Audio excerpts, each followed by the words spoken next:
Hey, pre-calc, let's finish up chapter 4, section 7 today, evaluating the composition of functions. Before we get into our notes today, I want you and your group to take about 10 minutes to work on inverse trig functions from memory. Fill out as much as you can, hit pause, come on back when you're ready. Welcome back, let's check those answers. Arc sine, your domain should be from -1 to 1 inclusive. Your range, -π/2 to π/2 inclusive. It includes those points.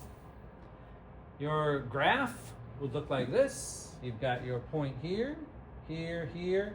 We curve from -π/2 to π/2. X is -1 to 1. Arc cosine, same domain, but your range is different. You're between 0 and pi inclusive. So 0 to pi, from -1 down to +1. And lastly, arctangent, you're between -π/2 and π/2 for the range. Domain is -infinity to +infinity. Why does it not include those? Because if you remember, there are horizontal asymptotes here and here. Our graph would fit between here, forever to the left, forever to the right.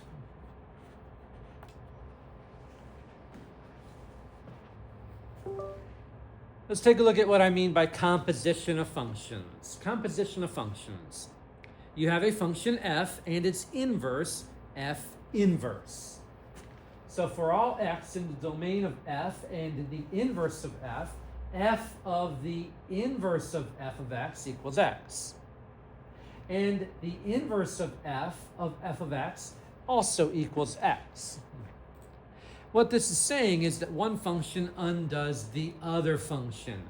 It's taking one step forward, one step back. You're right where you began. If only it were that simple, right? So for sine and arc sine, we're going to stay within our domain and our range that we just practiced from -1 to 1 for the domain and -π/2 to π/2 for the range. Those will be where our answers come from. There will be no answer that says pi. There'll be no answer that says, 3π/2, because they're not between -90 and +90. If we stay within these two regions here, then the sine of the arc sine of x is equal to x. And if you think about what arc sine does, arc sine takes an answer and it gives you an angle. Then you plug that angle into sine and you get an answer back, which will be x. Conversely, if you take an angle and you take the sine of that angle, y, you get an answer. You feed that answer to arc sine and you get the angle back because arc sine gives you an angle. So as you're working these out, keep in mind that you want to begin inside the parentheses. You work your way inside out. We start here, we work that out, then we apply this, and we end up with our answer. We start here with sine of y, figure out what that is, plug it into arc sine, and we'll get that angle back. If you take the arc sine of a number, you get an angle. The sine of that angle is a number. The other way, if you take the sine of an angle, you get a number. The arc sine of that number is an angle. Let's try a couple examples. I think as we work it out, it will hopefully become a little bit more clear. First one, sine of the arc sine of 1. So, arc sine of 1, that's where we begin. This is our x value. We start thinking about the arc sine of 1. Arc sine of 1.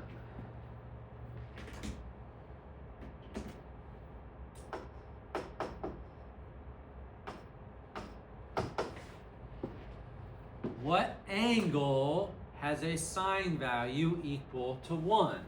If you need to, think about your unit circle, but realizing that sine and arcsine only works from here to here. From negative pi over 2 to pi over 2. Where is sine equal to 1? What, pi over 2? Now we take the sine of pi over 2, sine of pi over 2, that's equal to 1. Sine of the arcsine of 1 is equal to 1. Is it always going to be that easy? No. Let's try that one. Arcsine of sine of pi equals, well, pi is an angle. It's half a circle. Pi is all the way over here. It's supposed to be here to here. Well, by the time we're done with everything, we'll figure out something on that negative pi over 2 to pi over 2 for our answer. So, let's start inside. Always start on the inside. Sine of pi. How much is sine of pi? If you were sitting right over here, what would sine be equal to? Well, that'd be 0.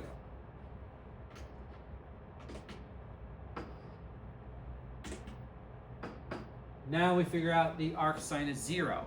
What angle has an answer of 0? And you can't tell me it's pi because we have to be between here and here. Your angle has to be between negative pi over 2 and pi over 2. Well, the only other place that sine is 0 would be here at 0.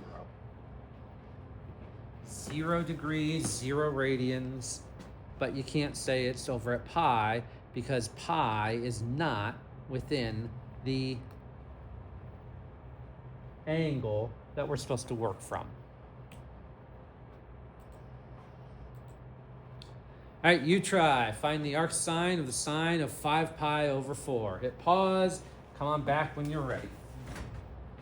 All right, welcome back. So I start on the inside of the parentheses. And I start thinking, where is 5 pi over 4? Well, if you're thinking in terms of degrees, 5 pi over 4 is 225. 225 would be here. Darn it, it's not within the correct range that I need. 225, though, if I'm thinking about it, my answer for sine of 5 pi over 4 would be negative radical 2 over 2. So now I come back and I'm looking over here between negative pi over 2 and pi over 2, and I think, where is negative radical 2 over 2? What angle has a sine of negative radical 2 over 2? Well, that would be here. So, what angle is that? Well, it's negative 45. Well, we don't say negative 45, we're in terms of radians. But we could say negative pi over 4.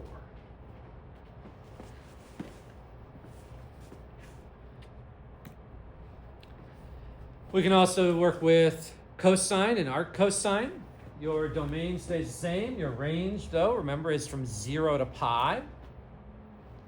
So the cosine of the arcsine of x is equal to x, and the arc cosine of y is equal to y. In words, if you take the arc cosine of a number, you get an angle. Then you take the cosine of that angle, you'll get back a number. Working in the reverse, if we take the cosine of an angle, you'll get an answer. Then you take the arc cosine of that answer, you get an angle back. But that angle better be between 0 and pi. First example, cosine of the arcsine of radical 2 over 2. We work on the parentheses first.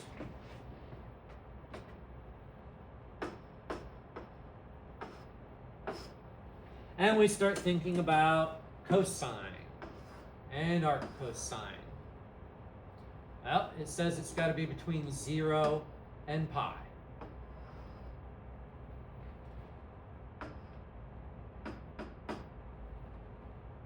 So, where is radical 2 over 2? What angle has an answer equal to radical 2 over 2? Well, radical 2 over 2 would be here. What angle is that? Well, that's pi over 4. Now that we've got the inside of the parentheses, we work on the outside. Cosine of pi over 4, oh, pi over 4 right here, that's radical 2 over 2. Let's try the arc cosine of the cosine of 0. So, keep in mind, we work on the inside first. And I figure out the cosine of 0. Cosine of 0 would be, 1, 0. Which one is it? It would be 1. Okay. Now I go back over here and I find the angle that has a cosine value of 1. Where is cosine 1? Well, it's back here at 0.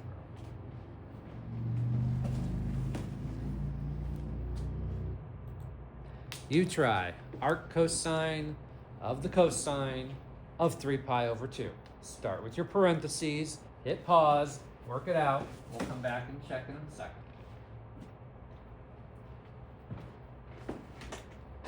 Welcome back. Working on the inside first. Arc cosine, I think of 3 pi over 2. Well, 3 pi over 2 is all the way down here. What is the cosine of 3 pi over 2? 1, 0, 0, 1, negative 1, 0, 0, negative 1. Now we do the outside. What angle has an answer of 0? But your angle has to be between 0 and pi. 1, 0, 0, 1 up here at pi over 2. Why not 3 pi over 2? Yeah, because it has to have an angle between 0 and pi. That's the definition that fits arc cosine. Here's a rule of math. If it seems easy, you're doing it wrong. Sound about right? Here's some new dance moves. Got your sine of x. You got your cosine, your tangent, cotangent, absolute value, line, x squared plus y squared, square root of x, square root of negative x, 1 over x, and oh crap, I don't know.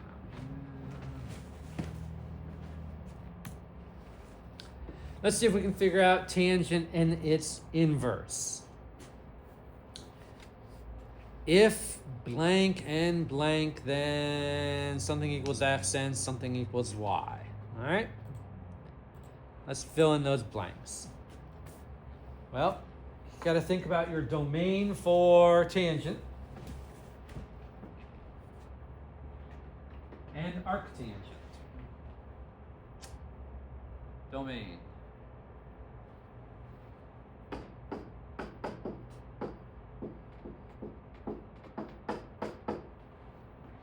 Can be anything. If you think about your graph, remember how your graph went like this?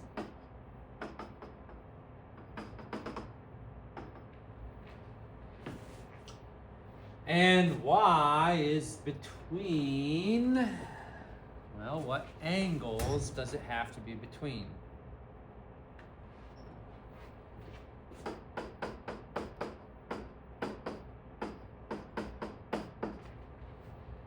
between negative 90 and 90, not inclusive. Then the tangent of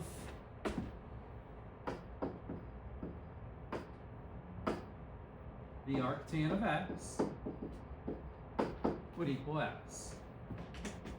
And its inverse here, the arctan of the tangent of y would equal y.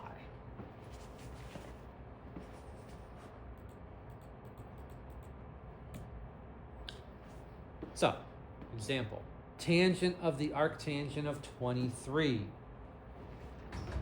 Oh, wow. What angle has an answer of 23? Yeah, I don't know either. But luckily, this x value is between negative infinity and infinity. So tangent and arctangent cancel each other out, and we simply get 23. They undo each other. One step forward, one step backwards. Okay? How about the arctangent of the tangent of negative pi over 6?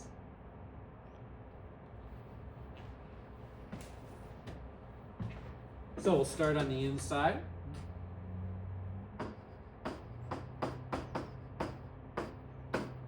And we'll think about the tangent of negative pi over 6. Where the heck is negative pi over 6? Well, negative 180 divided by 6 would be negative 30 degrees.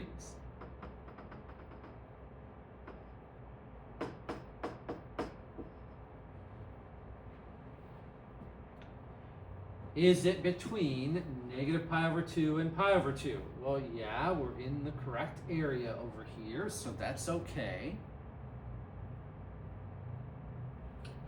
So, what would be the angle?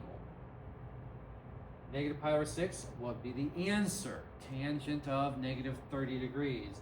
Well, it honestly doesn't matter because these two are going to cancel each other out. By the time I'm done, I'm going to be sitting back at negative pi over 6. But we can figure it out anyway, just to make you happy.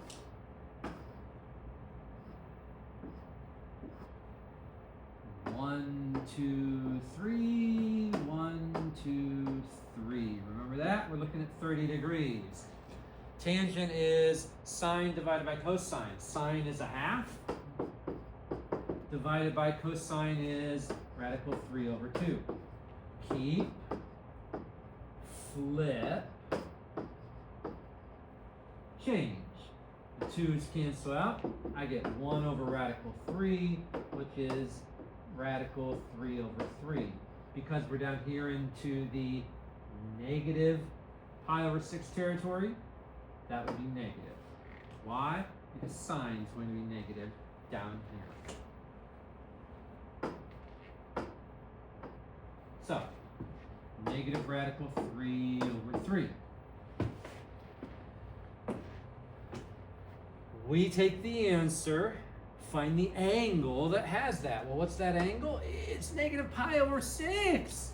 What I'm trying to say is, this is within our range. So, arctangent of tangent cancels out. It's within our range, right? It's this scenario right here.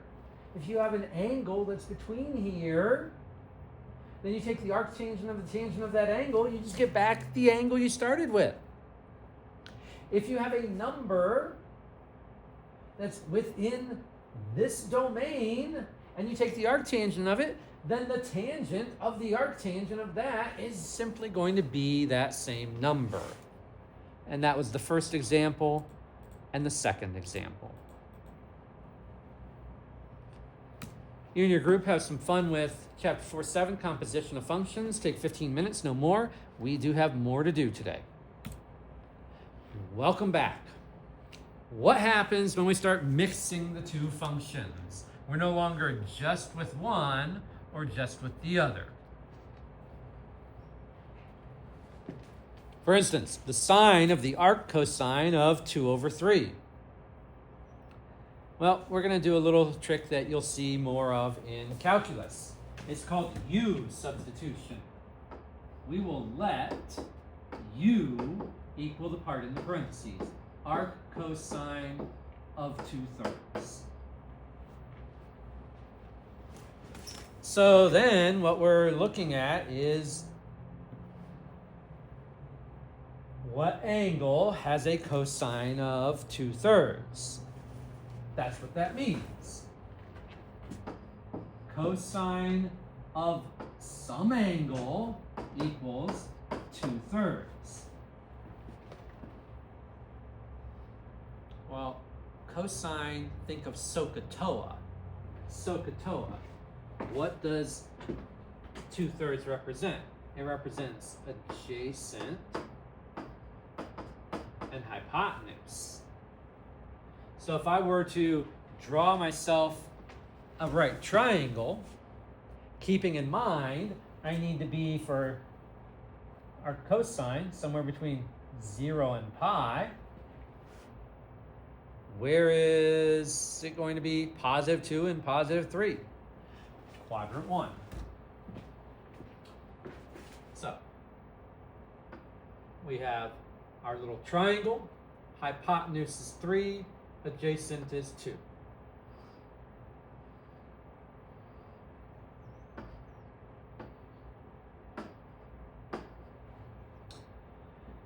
Use your Pythagorean theorem to find your missing side, the opposite side. 2 squared plus b squared equals 3 squared.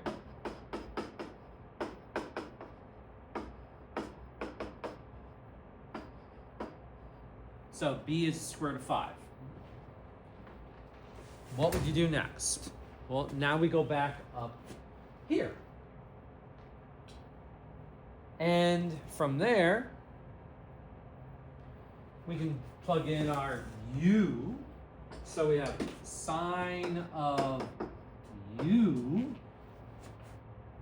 U is arc cosine of 2/3. And sine is equal to adjacent over hypotenuse.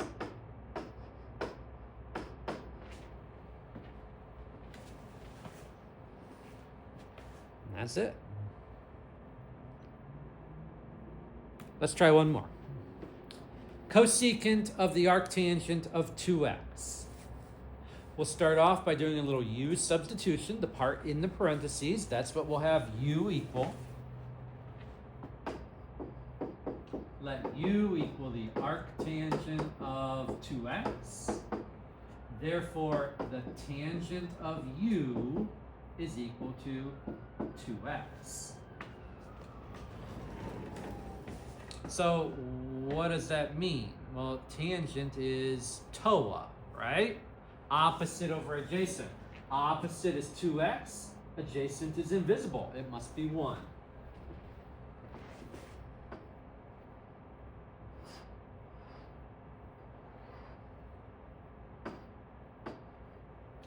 Opposite is 2x. Adjacent is 1. Go ahead and use your Pythagorean theorem. Find your hypotenuse. A squared plus b squared. So 1 squared plus 2x squared would equal c squared. 1 plus 4x squared would equal c squared. Therefore, c would be the square root of 1 plus 4x squared. Now we come back up here. We want the cosecant of u. So what is cosecant? Cosecant is the reciprocal of sine.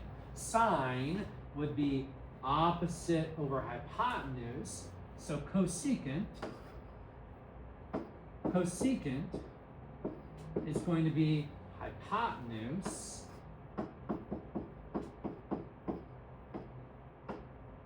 over opposite.